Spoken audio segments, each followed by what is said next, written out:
Mukono, we have 19 stations.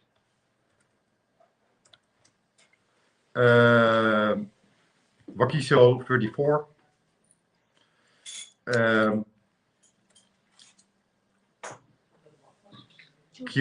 Kyotera, 7. Thank you. And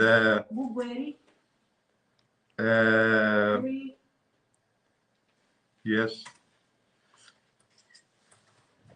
And then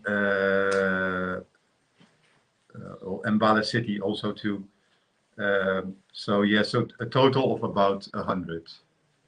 Okay, and all those they have DRR forms in, or? So how our app works is that if the internet is off, and we know it's mostly off, then an SMS is being sent, and then the DOR form is sent later. So at this moment, these are really preliminary results, because for most of these results, we're still waiting for the DOR form to arrive. So so some will be accepted, and maybe some won't. So these results are not only going to be we're going to aggregate many more, but they're also going to change based on the DOR forms that come in. Okay, and these are from the official agents. We don't expect anything to be different from the DRR forms? No, we don't expect the DOR forms from agents to be that different. We all have the same purpose, and that is to have honest elections, whether you are an agent or one of these 100,000 people that have registered for YouVote. They all have the same interest, and that is honest elections. Okay. Yes. Patricia, do you have anything to ask Nicole before he goes? No, I do not. I do not. Actually, I do have one question. Are you getting any instant reports from these areas that you just talked about? Let me check that.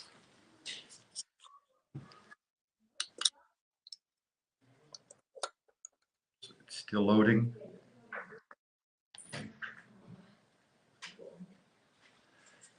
It's not too many yet at this moment.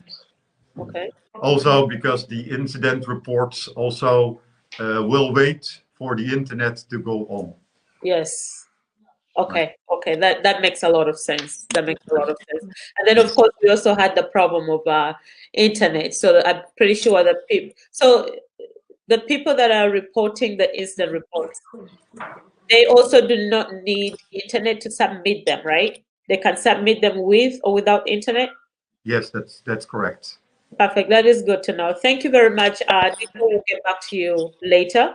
And so now we are going to get back to our team with Sebliva Sereko, Edward Abili, and Eric.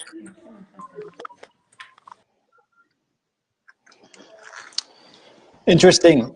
One thing I like to say about these results so far is that I was talking to Dr. Besigye, and then we also talked about the different strategies. So the strategy of, for example, a joint presidential candidate towards the strategy which was picked this time of several presidential candidates focused on denying the dictator a 50% plus one vote. But it seems, he also told me in that same conversation that actually Ugandans historically, they have concentrated their vote. So they, whenever elections came, even though they were multiple in 2016, 2011, they always concentrated their vote on the election candidate. So that might seem the case. I'm not sure. Like it seems that people are concentrating their voice on Bobiwine so far in the little results we now see within the elections. And then, of course, yeah. So we just have to keep waiting for the more results coming in. But I'm not sure if you're seeing also signals on social media. Of course, a lot is blocked, but in a lot of social media posts, I see for polling stations a battle between Museveni and Bobiwine himself. I'm not sure if you're also seeing trends so far.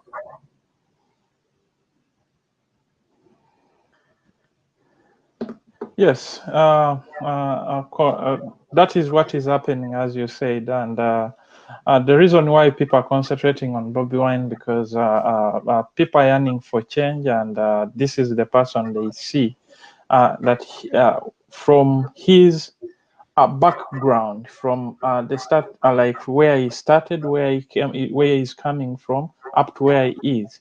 It is a story that everyone would love to tell when they vote him in for New Uganda. So they want to be part of that historical change. This is someone who has inspired not only the youth, but even those other people, the elite class, and even the people within the government. Even though they can't come out and say that we are with Bobiwine, but is someone who has created that force within that he has shaken the government, so that even Museveni sometimes he has even started talking Creole, like yeah, you saw him rapping like he's trying to sing reggae. So this is a situation. So it is hard to say that many people will be vying for, maybe to say they should give Amriat or Muntu, but people here, they are looking at who is the strong man right now, who can take Museveni down. Yes, they love other people, other candidates, but they are looking at the strong man to take down Museveni, and that is Bobiwine Kyagulanyi right now. I don't know what my comrade has to say. Yep. Yes, definitely. I do agree with all your sentiments and your analysis. Ugandans are more than ready for change, and the results that have so far come in are where we see Bobiwine already leading by 75%, and Museveni only being able to gather only 21%. That shows you how Ugandans are determined. And as these results keep coming in more, the percentage is going to increase as long as the dictatorship does not announce results that are otherwise. But as long as they announce the right results, I am seeing Bobiwine winning by about 80%. And that shouldn't surprise anyone because the population of Uganda is 80% below the age of 30. And Bobiwine is in his 30, and his manifesto speaks directly to the youth that promises a new Uganda, a Uganda that is transformed, a Uganda where there's no tribalism, a Uganda where there's unity, a Uganda where resources are put to actual use for the benefit of the country, not buying arms, not consolidating power. So I'm not surprised with the results that I'm seeing Bobiwine lead with such a huge margin. And we all expect this margin to increase as more results keep coming in. Thank you. Yep, thanks a lot. Okay, maybe we can talk. We hope that more results are coming in. Now it's getting interesting as well, because the results, they actually show people power in its true essence. They show what for the campaigns, the strategies from 2016 get increasing voter turnout, motivating youth to get national IDs, finding ways of getting into the election. So if it keeps growing like this, Plan A will become a big success. Maybe even such a success that we don't even need a Plan B, because Plan A will work out so well. So it's going to. Yes, moderator, you're breaking. Yes, I think. Do you hear me again? I was Yes. gone for a moment. Hmm. Am I back? Yes, we can hear you. You're loud and clear. Perfect. Okay, so let's talk a bit about donor-financed murder. I'm not sure if you have heard about it, but I wrote a report about the donor financed murder, the murder which is happening by the regime, what Epstein was talking about, what Amsterdam was talking about, the killings, the oppression, the torturing, the safe houses where people are put under detention. And what a lot of people don't realize is that it's paid by the donors. So I did a research to the relationship between the Netherlands and Uganda, and I found out that more than 80 million euros was sent to a sector, Justice, Law and Order sector, GLOS, which is also the one financing Uganda police, local defense units, the judiciary, all the state institutions. So what's surprising that so much funds, more than 80 million, was sent to that sector in a time that the Netherlands was even a leading donor around 2011. But the most crazy part about that money is that it's all taxpayer money. So it doesn't belong to the Dutch government. Actually, it's just all by me, myself, everyone living in the Netherlands, which are unaware and ignorant about where funds are going. So that's why it's called donor financed murder, to create awareness among the people of the Netherlands that they are financing murder.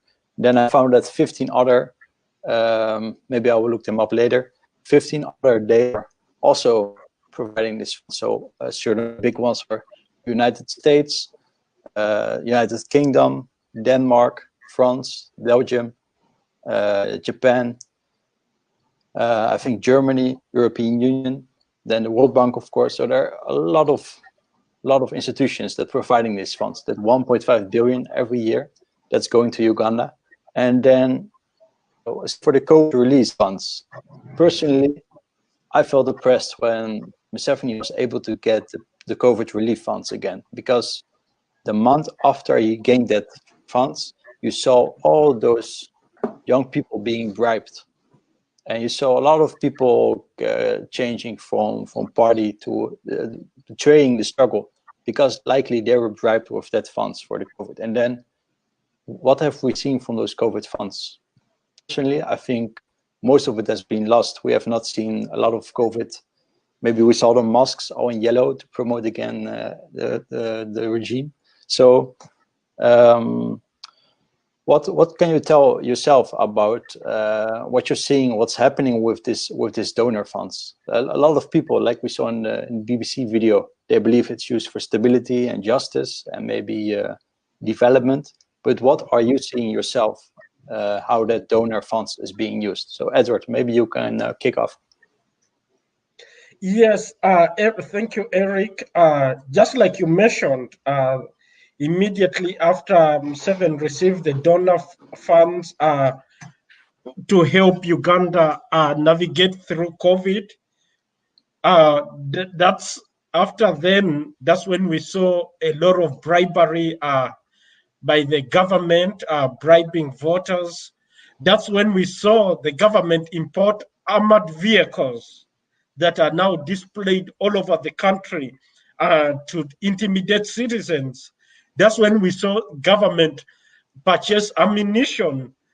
Somebody posted a picture in one of the media centers showing a huge line of military tanks, armored vehicles at the port of Mombasa in Kenya, all that were supposed to head to Uganda. A few days later, we are seeing the same vehicles in the streets of Kampala.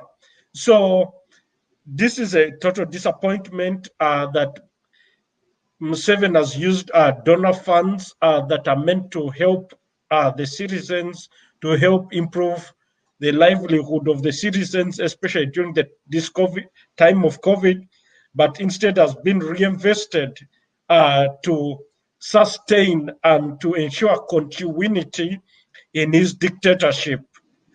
So that doesn't surprise us. And so I hope the West is going to hold him accountable.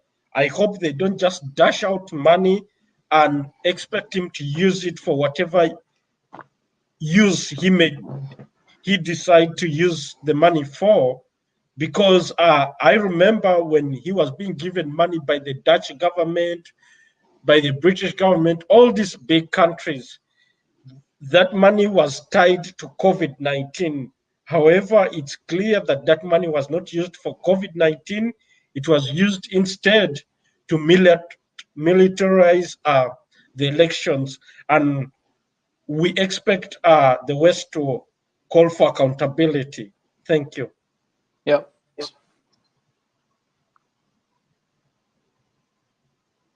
Yeah.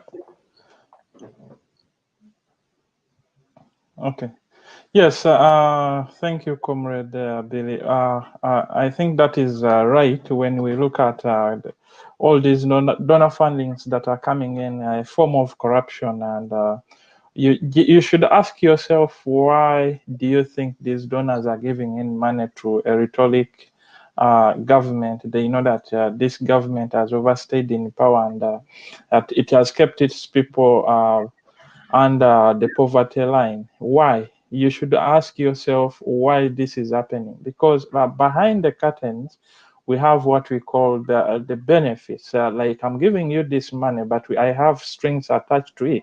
So there are many things that either most of the things are about resources, or the control for East African community, because right now Museveni is seen as a strong figure in controlling the East African region, and they know that if they use him, the West can use Museveni to get whatever they want to get in the East African region.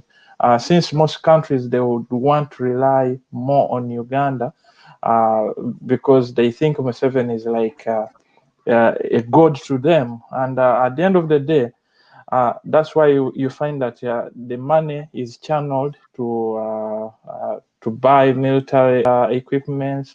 The money is channeled to corrupt officials, and at the end of the day, Ugandans are not benefiting. And sometimes, if this money is borrowed, you find that Ugandans are left with a debt to pay afterwards. But all this happened because the leadership we have is not patriotic. Museveni used to call himself a Pan-Africanist, but this is not how Pan-Africanists behave. Because if you say you're Pan-Africanist, then you can emulate the likes of Kwame Nkrumah, the one of the Tanzanian, who I've forgotten his name. Is it Julius Nyerere? Those like Kamuzo Banda. If you want to be like a real Pan-African, so you have to lead by example and say, you know what, this is not right. So it's like we are dealing with what we call neocolonialism. That is what is happening, and you keep your citizens under the poverty line because you are benefiting with a few of your people. That's what is happening. Yeah, thanks a lot. Then there's also a lot of people, they don't know that the UDPF, they are being trained by North Korea, South Korean instructors for decades, especially with 2011, Kayura was his name, and then with the walk-to-work protests. So they started to militarize the police approach to citizens, use house arrest, use shooting without asking questions. But it's quite crazy that, because I also know that the Dutch police officers, they are also training with the UDPF. They're also sending trainers or other missions. And I expect they don't work at the same moment, but it's crazy that they are then coping with the same institution trained by the North Korean advisors, which of course are renowned for their use. I think it's also better to portray the government of Uganda as a North Korean government instead of a friendly government, because it's using all the oppressive means North Korea is also using against it. Although he's much more able to cloak the oppression. So he has a view of intelligence, making sure that the people, especially Western people, they get to see different message, like we saw in the BBC video. A very cunning, subtle propaganda about the need for stability and a strong leader, and that he has brought peace to the nation. about how many roads he has built, but then you come in most places and you see all the potholes, and you wonder what happened to all those roads he has built in the last decades. But the interesting part from the finance murder was also that his ability. Alan Epstein talked a bit about it, his ability to attract this love from the Western donor supports. So why do you think? Why do the Western governments in either America or Europe? Why do they keep fund? Why are they so benefiting from funding Museveni? What is their interest in doing this? So Edward, maybe you can start again. Yes. So before we had this new era of Facebook, YouTube, Twitter, of the so-called social media era, where world citizens were able to capture activities or any bad acts by any government on camera. So by then, before then, the African dictators used that opportunity to lie to the Western world. So they would come to countries like America, to Europe, all over, and ask for money for, let us say, immunization or to improve infrastructure and all that. And they were given this money innocently. But going on ground, they would do the contrary. So that had always been the trend by greedy governments and dictators.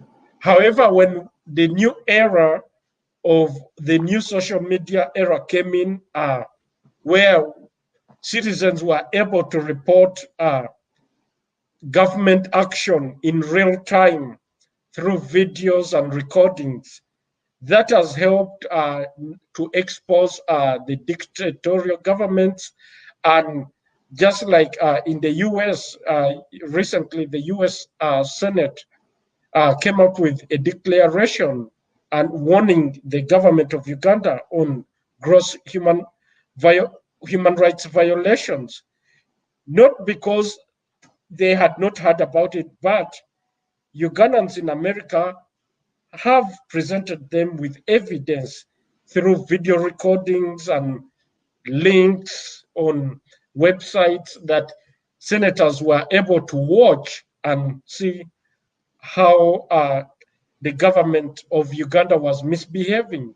So I believe with the new social media era, there is no way other side can claim to be innocent. There is no way Museveni can continue getting money from the West and claiming that he's going to use it for development while using the same money to terrorize the citizens. Because we are able, this is a new era, we are able to record all that and present it to the donors.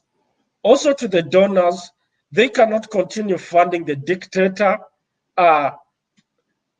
claiming that, oh, we gave money for COVID, and if he used it for other things, then we don't know. Because now we have the capacity to take video recordings and present to them and say that, look, this is what your money did. Are you going to continue funding a dictator to buy guns to kill her own citizens in the name of providing funds for development? So we are in a season, we are in an era of accountability. So dictators, other side, both sides cannot hide in any way. So I am impressed and I am very positive that the future is bright. And just like I mentioned before, the US has taken a bold step. You saw the bold step that was taken by the US ambassador to Uganda, expressing her disappointment towards the government of Uganda after the government of Uganda denied international journalists interest to the country. That shows you that we are moving towards accountability, and it's a very good sign for the politics of Uganda and the rest of Africa. Thank you. Perfect. Thank you very much.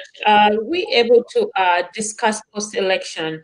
You know, we know who the winner is going to be of this election clearly, but at the same time, we still want to get those results so that we can say, all right, yes, he did win the election, right? But what happens post-election, even right now as we speak, this is post-election, Ugandans already voted, is very important and very crucial to where we're going as far as Ugandans in terms of the liberation struggle in Uganda. So Eric, I know you are a revolutionary strategist, and so I would like for you to lead a conversation about post-election and with Edward and Seriko to give some advice and share ideas as a team on how Ugandans can move forward. Okay, yes, thanks, I will. Then we move to post-election and how it's the best approach. So I wrote, when I was thinking what's the most efficient strategic approach to this period is all opposition votes, because Museveni never got those 60% in the last decade. So can we share, how can most votes be shared after a single opposition candidate, and how can the whole opposition rally behind it? Because that's the essence of unity, that you unite the people, all of them. Then the opposition, they've chosen approach to attack Museveni in multiple fronts. Because also consider, if indeed all those 875 votes will go to Bobiwine, we have to admire the wisdom of the Ugandan people. So we have to see what's going to happen. But POA focused on the power base of Museveni, the villagers themselves. So the whole branding of Museveni is in keeping the villages down. He has the hut.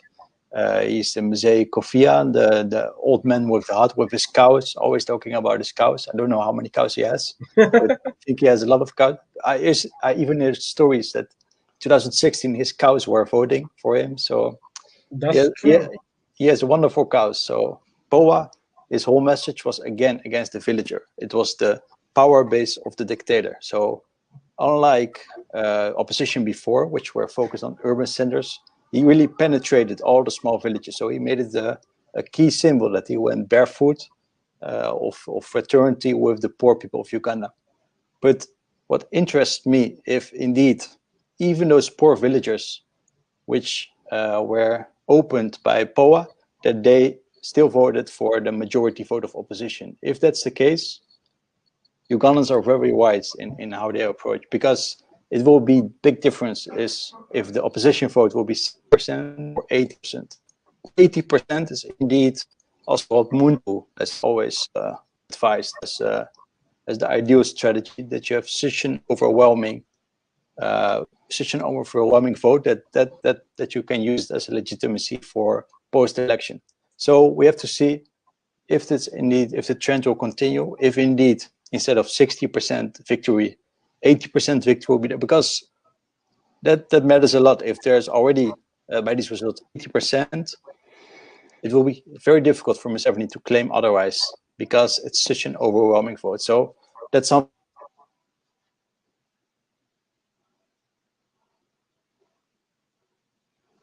Yeah. Hello. I think we've lost him. Yeah. All right. Can you please continue on with the dialogue, gentlemen? Thank you. Yes, Comrade Edward, what do you have to say about that before I chip in? I will let you chip in first. Yeah, okay. Yeah, when we look at, okay, yes, Eric, you can continue. Yes. Before you go, I want to finalize what the main things. So by building a non-peaceful strategy, there are three main things that lead to The most important is unity, being able to switch the neutrals to allies and to neutral enemies, so the soldiers, to neutralize them into passive enemies. So they are still the military, they have to take the orders, but they become disobedient in a way to shoot at the people. So they actively try to prevent being used against the people. So that's the essence of gaining the victory, that instead of people out of fear or obedience or ignorance supporting a dictatorship, being changed to taking action, or at least removing their obedience from a military regime. And there are three essential things. Unity, you have to unite the people. So we now see unity of political parties, but we also need unity of the whole population. We also need civil society, we need the doctors, we need the judges, we need the teachers. All of them need to come and stand beside change in Uganda, which they are now doing with the vote. But also in post-election, they need to move together. And the second part is planning. So what's very important that you always use strategies, you use tactics, you prepare ahead. Same for post-election. We prepared with U-Vote. We knew what was going on, and we prepared 3 months in advance when we created U-Vote. We had a lot of planning going on before, because we knew Museveni is using the same tricks for the last 35 years. So we very clearly studied his ways, and then we planned for strategies and tactics to outsmart him. So that's the second crucial part, which we have the youth are doing amazingly. Third is nonviolent discipline. So which we saw in the 18 to 20 November protest in Kampala is, unfortunately, that the nonviolent discipline was not, they used ways that it made it easy for the regime to use, to portray them as hooligans, as rioters, as violent people. Even though they oppressed, they just protested in peaceful ways, but then eventually they were forced by the state securities to throw stones, to burn tires, and the running battles which erupted. So nonviolent discipline is all about being able to stay calm and to not use emotions in the moment of oppression. The moment you face with police, instead of throwing stones and making the police scared, so it will often escalate, you find ways to fraternize with the police. So you actually show them we are brothers and sisters. We are the same. We don't need to fight each other. And so by nonviolent discipline, you maintain nonviolence throughout the struggle. And we saw with Bobiwine, he's preached nonviolence all the time. Even though he was arrested, people became angry. He said to them, please remain nonviolent. So that's definitely very inspirational from the struggle in Uganda, and also the people, they've remained nonviolent all this time. So those three pillars, they are crucial for a successful peaceful revolution. Then we saw unity is achieved. The other thing we need to achieve is maybe the stopping of donor support. Of course, a very crucial part is to attract the police and the military and the prisons officers to the side of the people. So they start disobeying the dictatorship. They start to side with the people. And thirdly, is maybe to just attract all those others also in the protest. Attract the teachers, the doctors, the lawyers. So all as a united nation, you move forward. So based on these ideas for peaceful revolution, what are your estimations for what's now going to happen in post-election? What's the best way forward? So this time, maybe we can start with Nesreko. Okay. Do I pronounce it right, by the way? Or yeah, sure. Okay, that's great. Yes. Thank you, Eric. And that was well put. And yes, I agree with you on issues concerning planning, unity. When we look at non-violence or civil disobedience, we are looking at people who are marching towards a common goal, marching towards either oppression or towards solving a cause within the society. So for Ugandans, right now, Uganda, before Bobiwine came in, Uganda was divided by sectarian tendencies like nepotism, like there was a gap in between that was created, whereby you find that people in the north would not trust people in the central, people from the east would not trust people in the west. And that's why you even had some disparaging remarks from the president himself, saying that Kyagulanyi doesn't have support in the north, doesn't have support in the west.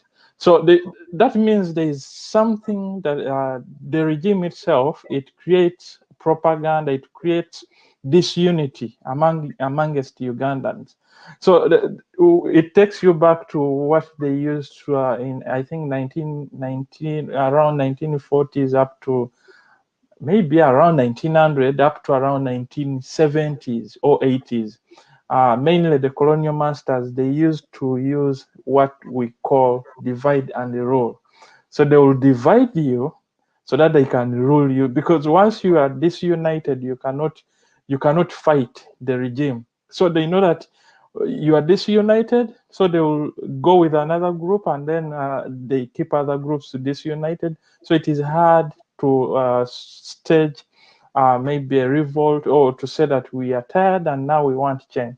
And right now, for the regime, it has become overwhelming for them once they saw that Bobiwine is a person who came up and united people with one. He used what? Bobiwine circle. Yes. We can't hear you. Are you muted? I'm muted? No, I'm not. Can you hear me? Yes, we hear you loud and clear. I hear you as well. Okay. So once Museveni saw that Bobiwine came with the idea of the people power, and the people power is a form of uniting all Ugandans without looking at which party they are coming from.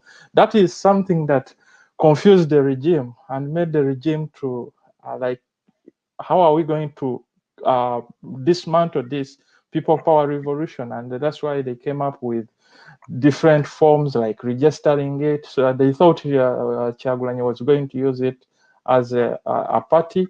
So at the end of the day, the people power revolution brought people back as one, as Ugandans.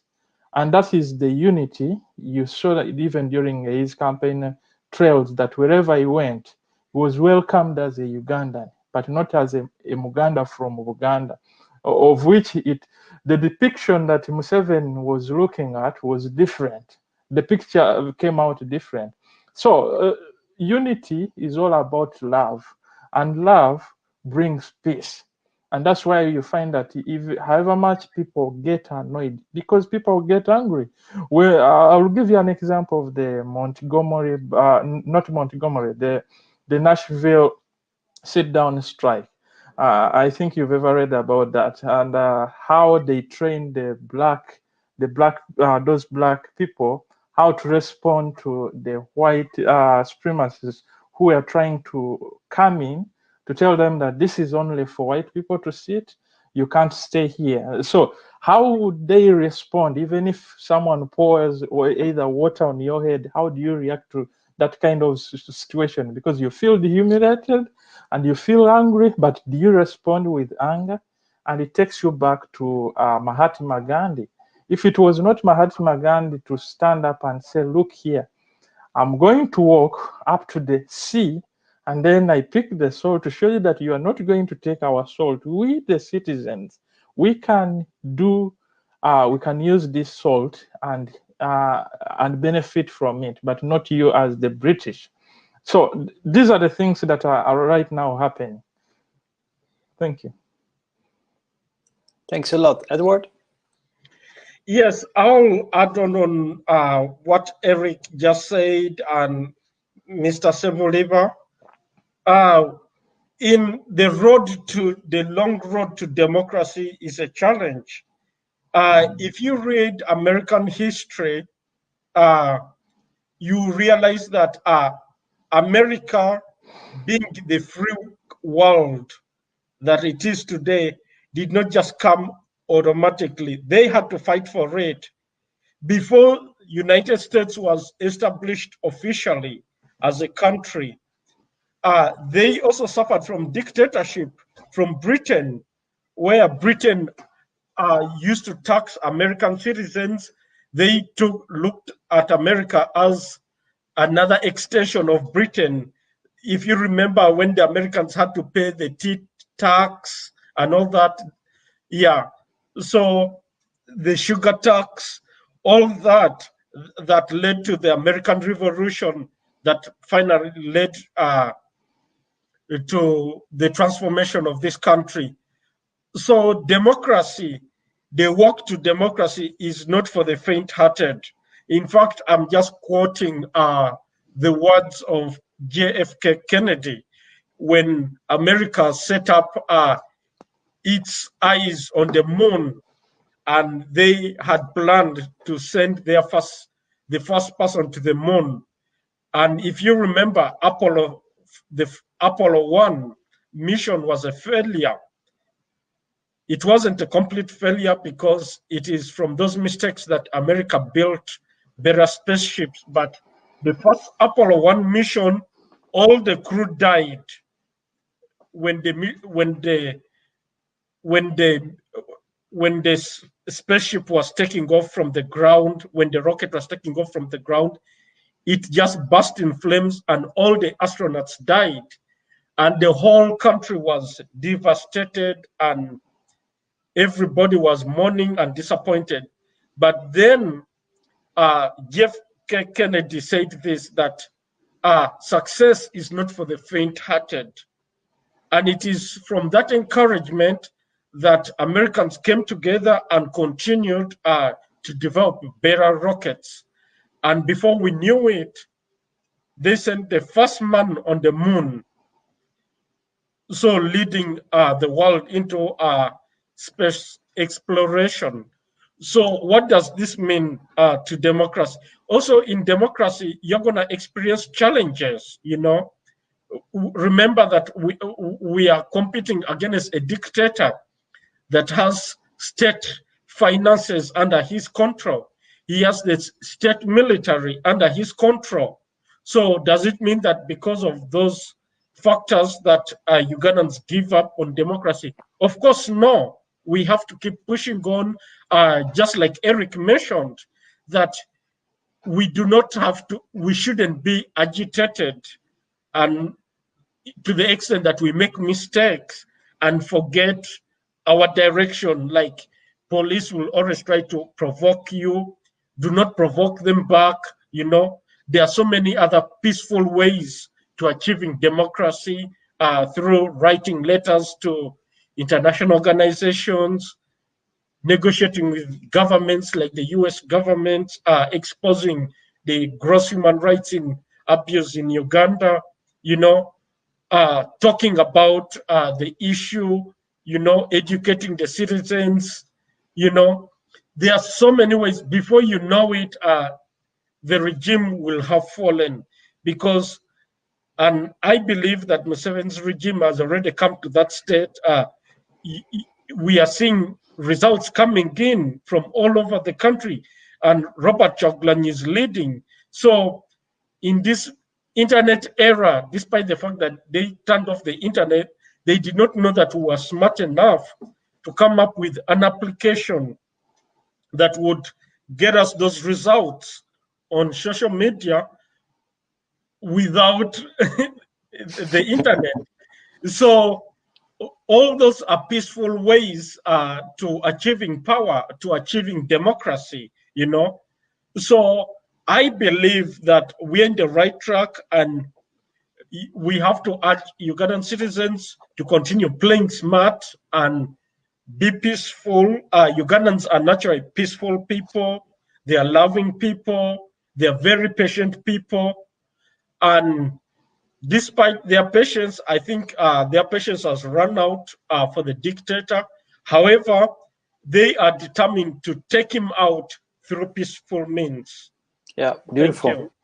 Then there's also one thing that I remember after 2016 elections, or maybe even the last years, that the Ugandans on social media, they were like the fiercest persons you could ever. So you saw pictures of a very fierce dog, like shouting against somebody else, so making people afraid on social media. And then on the protests, so on the streets, instead they were easily dispersed by tear gas. They went home. So you saw this comparison between a fierce dog of Ugandans on social media and then a small, tiny, cute dog on the streets. And then this was especially the narrative of your Kenyan neighbors. They were saying, Ugandans, man up, start to fight, throw your weight into the regime, because of course they had that experience in Kenya itself, and they are much more fighting people. But then they were saying, like people, there was a narrative of Ugandans being cowards, and then which we saw in this election that actually is not true. Ugandans are not cowards, but they are actually much smarter maybe than the Kenyans. But they used non-violent ways of fighting. So they saw that instead of going to the streets and overcome your fear by confrontation, that they were actually using jokes on social media against all those dictators about calling Bosco, talking about his cows, about Muizi, who's always drunk. So he's the father of the drunkards. So you saw all these jokes, and people lost fear on social media. So actually, I think it's also when you come to Uganda as a foreigner, so as a Mzungu myself, you feel so welcome by the Ugandans. They let you feel so welcome. They are fun-loving people. They love peace. They are very entrepreneurial. So most of them, they try to find a business or become an employer instead of an employee. So there's so much amazing things about Uganda. I think that's why everyone loves Uganda. Even Churchill, which thought it was the most beautiful. So it's now interesting to see. Of course, we don't have to celebrate too early. The struggle is likely, it might be just beginning, that the election results are coming in. Maybe there are going to be tough times. However, the approach so far, it looks quite promising in how they are approaching this peaceful revolution in Uganda. Yeah, and Eric, you've triggered my mind when you talked about Winston Churchill. Yeah, I remember reading that book. I think he visited Uganda in 1900. That's when he visited Uganda, and he passed through a number of African countries that I will not mention. But when you read this book, the description that he gives to other countries, and then when he comes to Uganda, his heart suddenly changes. And he actually came up with that saying, Uganda is the pearl of Africa. And it's true. Ugandans are loving people, very peaceful and very patient people. Thank you for that. Yeah, and there's one more thing, because they're patient, they are lovable, but also very brave. What you saw is, especially in the last month, you saw people facing extreme odds. Also today, last days, you saw military hardware, jets flying over the cities, fighting helicopters, all trying to intimidate the people. And instead, they came up in huge numbers and voted the dictator out. So actually, I think the struggle has also really giving them courage to move forwards. So maybe we can also move to imagine even very soon, or maybe within several months post-election, we will finally gain freedom in Uganda. What are the first things we need to do in the first 3 months, the first 90 days, or what the Americans call, I think, 100 days of new Uganda? What do we need to do? Okay, yeah, that is a good question. To me, first of all, we need to look at Ubuntu, which is unity. When you say Ubuntu or unity, that means you have to bring back all the people that we are disunited out of what has been happening for the last 35 years. That is the first thing that Ugandans should expect when a new leadership take over in the first 100 days. The second thing should look at the rule of law. You have to give hope to the nation that there is at least law. You have to account. Whoever does something that is not good in the eyes of the citizens, let me say corruption or anything, they have to be answerable. They shouldn't.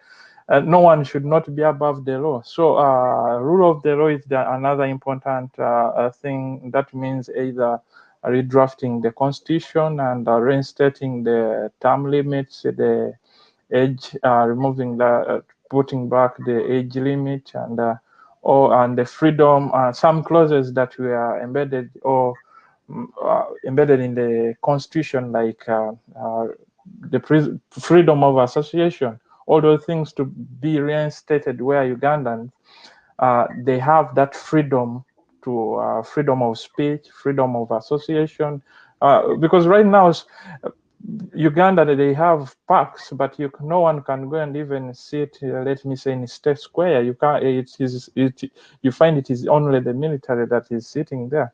Then another thing is looking at how are you going to working with the people to enact plans on rebuilding the economy. So you have to rebuild the economy. How are you going to focus on rebuilding the economy?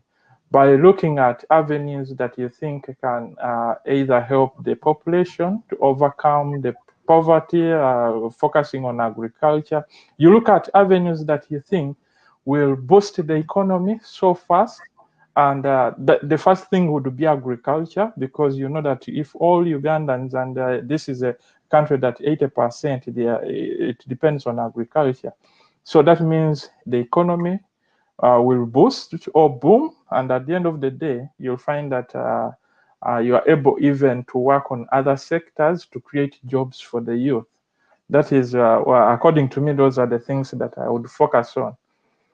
Thanks. Edward? Yeah. Yes, definitely. I agree with all your propositions and your analysis. And it's true, yeah, we just need to keep working on together and pushing and demanding for that freedom. Just like Mandela wrote in his book, when he wrote about his challenges, the long walk to freedom, you know, when he was in prison for 27 years, nobody ever thought that he would become president of one of the leading economies in Africa. But he kept that zeal. He continued writing letters to his people, even while in jail, you know.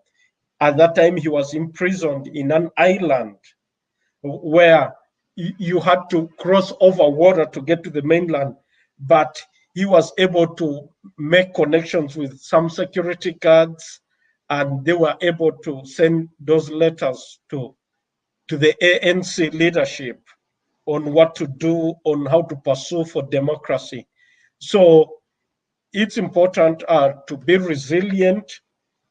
And I think time has come for Uganda. Time has come. God has heard the voice of Uganda.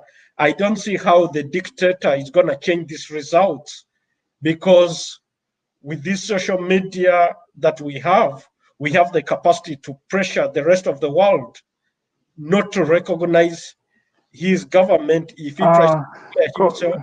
Yeah, Comrade Abdili, sorry to interrupt, and Comrade Eric, I'm sorry.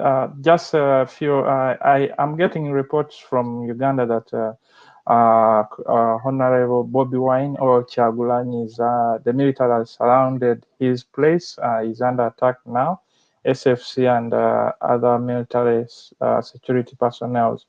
But we are yet to confirm whether this is true. But that is according to the reports and the sources I'm receiving right now. Thank you.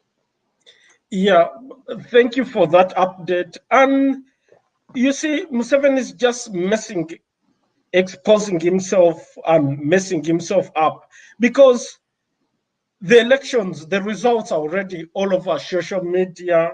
The results are all over WhatsApp. We are seeing Bobiwine leading everywhere. So how is he going to come up with doctored results?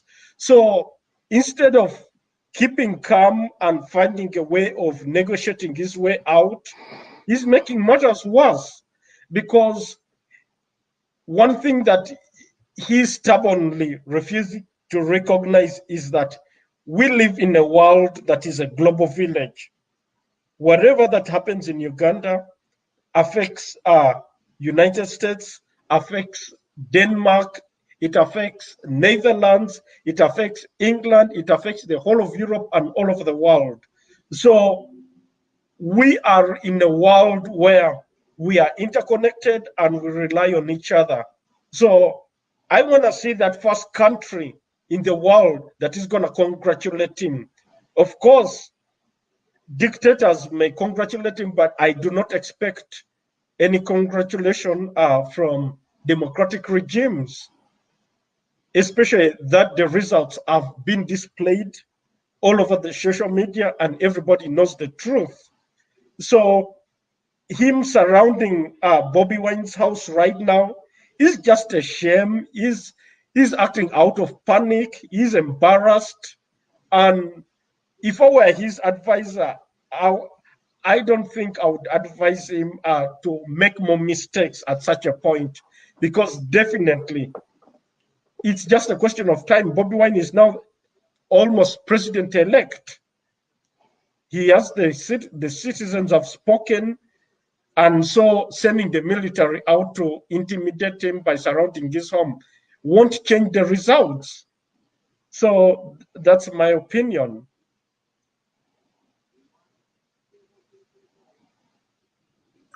Yes, thanks a lot. And I think that's also the essence of making oppression backfire. So what we saw, I think there's a difference, but we still need to act. We cannot just let repeat. We saw 2016, election results were pointed out and Besigye was put under house arrest. And then while under house arrest, Dr. Besigye called out for the international community to act, to stop donor funds, to do something about it.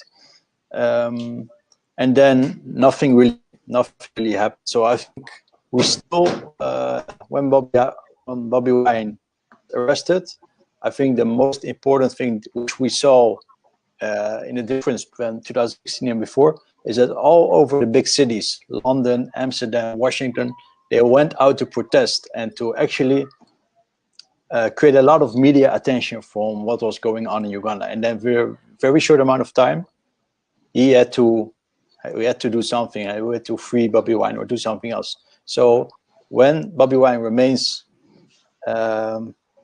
is arrested again, the people, of course, in Uganda, they can remain peaceful. That's crucial. Remain very disciplined. Use planning.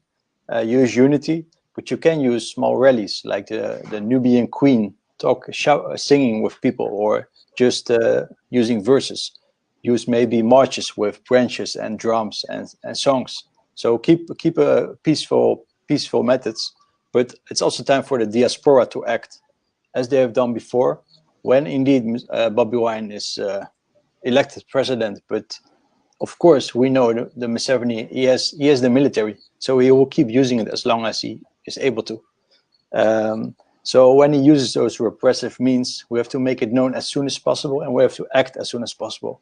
At this moment, we are already planning a protest in the Netherlands, not today, but the day after, to show awareness. And this is just Netherlands, but there are so many countries where you can stage, where you come together, where you can show your voice and let others around you know what is going on in Uganda. So you make oppression backfire, because indeed the dictator, he has already lost. He will never be what I really like, the era of accountability. He will be held accountable, and people are now more connected than ever before. So that's quite nice to see that whatever he's going to try, the Ugandans are already awakened. They are already united. They are building a new future. They're building a new Uganda. It's only a matter of time before that transformation is complete. So it's very inspiring to see. Of course, we still need to push. The victory is not yet there, even though it's in sight. But so it's also a mistake to start celebrating before you have victory. There are messages of people on a marathon or Tour de France, and they start celebrating just before the finish, and then they're defeated. So very important for tonight, do not start drinking, using all the Wariji or something, I forgot the name, but so do not get completely wasted and then think the victory is won. The victory is there until Museveni is gone. So keep that in mind. And even then, the victory is not yet there when Museveni is gone, because you saw the same thing in Mubarak in Egypt. When you just start celebrating when Museveni is gone, more organized groups that want to maintain power will take over. You saw this after Bashir in Sudan. So also don't be too, that's why planning is so crucial. Don't start celebrating when Museveni is gone. Of course, it's a big victory, but you also need to prevent the NRM and the military from take over power, because they are the elites. They don't want to lose that power. So do not give up. Do not stop with the struggle until you have really gained victory, because otherwise Museveni is gone, but then you have a short-term victory. We want to build something in Uganda that is a fundamental change. We want to make the words come true that for the majority of the youth, finally things are going to happen. They will get jobs, they will get work, maybe 2 meals a day for everyone in Uganda. That was the revolutionary vision of Thomas Sankara, which is my favorite African leader since the independence. And then his vision was very simple: 2 meals a day and drinking water for all was in Burkina Faso. And it's a very simple, but also still very revolutionary, because for a lot of people in Uganda, this is not yet a reality. Secondly, so of course he promoted unity, but he also really focused on the agriculture. He realized 80% of the population is in the agriculture. So where do we have to focus economic development? Of course, in those places. So you increase the public services, you increase the healthcare infrastructure, education. And what's interesting to see in Indonesia, they use a similar method. They focus on the majority of people in the agriculture, and then they did not use socialism to just have big schemes, but they just asked the farmers what is most needed for you to grow, to improve. And then based on those wishes from the farmers, they started to help them and improve them. Well, in fact, I think at the current budget of the Ugandan government, there's only a very small percentage going to agriculture. And likely that money is even being wasted by the ministers.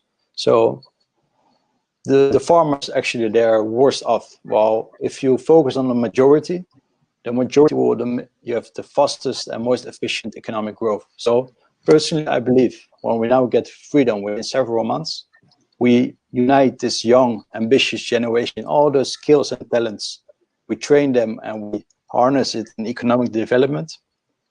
Within years, there could be such a big economic growth that actually everyone is seeing that the future is coming for Uganda. So we are actually way closer than realizing what Pan-African leaders have tried to realize for all those years, and yet failed to do so before now. So in that case, I also believe Uganda is going to be an inspiration for all of Africa. What's going to happen in these coming months in Africa, in Uganda, it's going to be truly revolutionary, not politically, but also socially, culturally, economically. They are going to show Ugandans, they're going to unite, and they're going to show what's possible in Africa. You unite when you're free and when you're focused on a specific target. Yeah. Yes, I agree with you on that. And I think that is what Ugandans have to think of. Right now is the time for all Ugandans to spread love instead of violence, and love moves with peace. I know right now, as the regime, as you talked about it, Dr. Kizza Besigye during 2016 elections was put under house arrest, and I think that is the same thing even they are trying to do, that they would put all presidential candidates, mainly the main ones like Kyagulanyi, to go under house arrest, so that maybe people won't rise up. No, we are not looking at rising up, but we are looking at what is true. Yep. If you feel... Sorry to interrupt you. I'm hearing from the tech guys that there's another update. So a last update, and then also before the show is ending. So I want to thank you a lot for tonight, and I hope we were able to awaken and create the people, create awareness, show a feeling of unity, solidarity. And I'm definitely going to drink a now special with you guys in the coming period in Uganda. I can continue because so far I only know Sula Bulungi, Basebo. Okay. Tutaonana. Okay, so. Asante, Eric. You are watching the vote monitoring program, which tracks live polling results and covers the latest election updates. You Vote Counting Stream, streaming for you live. Hello, Tim. How are you? Hi, how are you, Patricia? I am good. I know it's been a very tough day for you. You've been awake. You probably haven't slept. I completely understand. I haven't either. But I hear you have some results for us. What's going on? Yeah, so since the show is ended, we're giving you a final update of tonight, of now where we are. Obviously, the counting is going to continue in the night and tomorrow and the day after tomorrow. At this moment, I can tell you that Chigalangi is at 75.8% of the votes. Museveni second with 20.8% of the votes. In third place is Patrick Amuriat with 1.15% of the votes. And the other candidates, they all have less than 1%. Mugisha Muntu, 0.7%. John Katumba, 0.4%. Kalembe, 0.2%. Kabuleta, 0.1%. And Tumukunde has, let me see, 0.14%. So, and then maybe interesting to go to a couple of the important districts. Okay. So let me look that up. So let's start with Kampala. So in Kampala, Chigalangi has 79% of the votes. Okay. And Museveni 18% of the votes. Okay. And again, the other candidates are quite small. Then, if we go to Mukuno, we have Chigalangi with 74% of the votes. Okay. And Museveni with 24% of the votes. And all the candidates, other candidates are below 1%.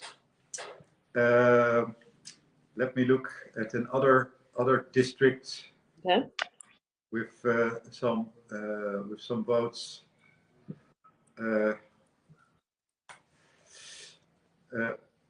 Wakiso, 78.8% for Chigalangi and 18.6% for the incumbent. And all the other candidates are quite small. Yeah, so we see that this also coincides with some of the surveys that we have been doing in the last couple of months. Okay. And in those surveys, we saw that actually not just in the central, but also in the east and also in the north, there's enormous support for Chibulangi. So I suspect that when we will be getting more polling stations, that Chibulangi should be able to maintain this lead, because the lead is really enormous. Okay. There's not even a possibility for a second round under these circumstances. And then let me ask you, what is the comparison between these results and the results that opposition is reporting, if they're reporting results? So, no, I haven't seen the announcements of opposition parties, so I don't know where they are based on. What we are looking at is those people that are using the YouVote app. If their internet is off, we receive an SMS. And that's all the information we have. Perfect. Well, anything else you want to tell us, Nico? We are thinking we're going to stop the live now, regroup, and then come back later with more results that we can actually put out at the same time. Yes. Patricia, maybe my neighbor can say the results in Uganda. Of course, that would be great. It seems that I don't do that very well. No, you did not. Thank you.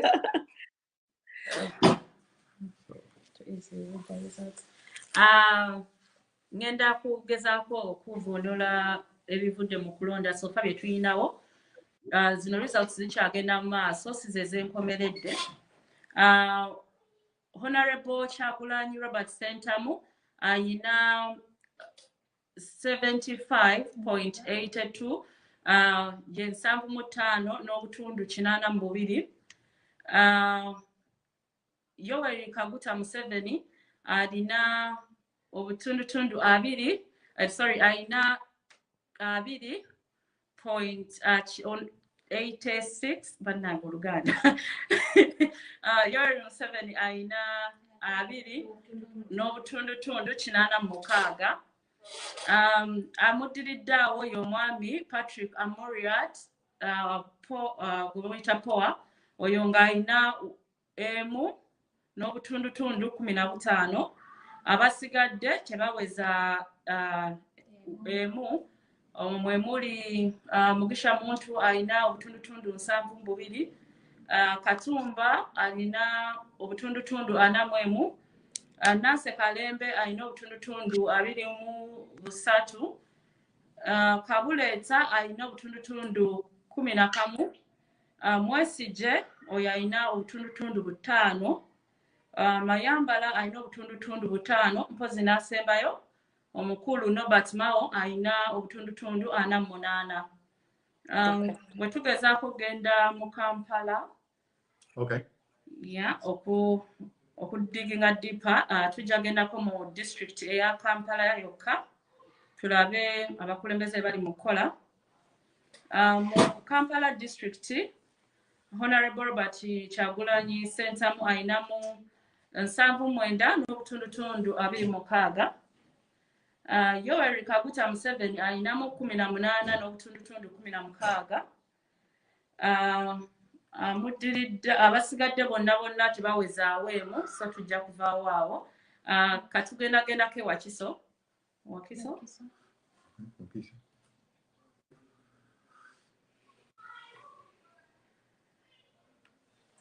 Wakiso, Honorable Kyagulanyi Robert Sentamu alinamu 78 n'obutundutundu 84. Yoweri Kaguta Museveni alinamu 18 n'obutundutundu 67. Abasigadde tebawezaawo 1, so tujja kweyongera tugende mukono.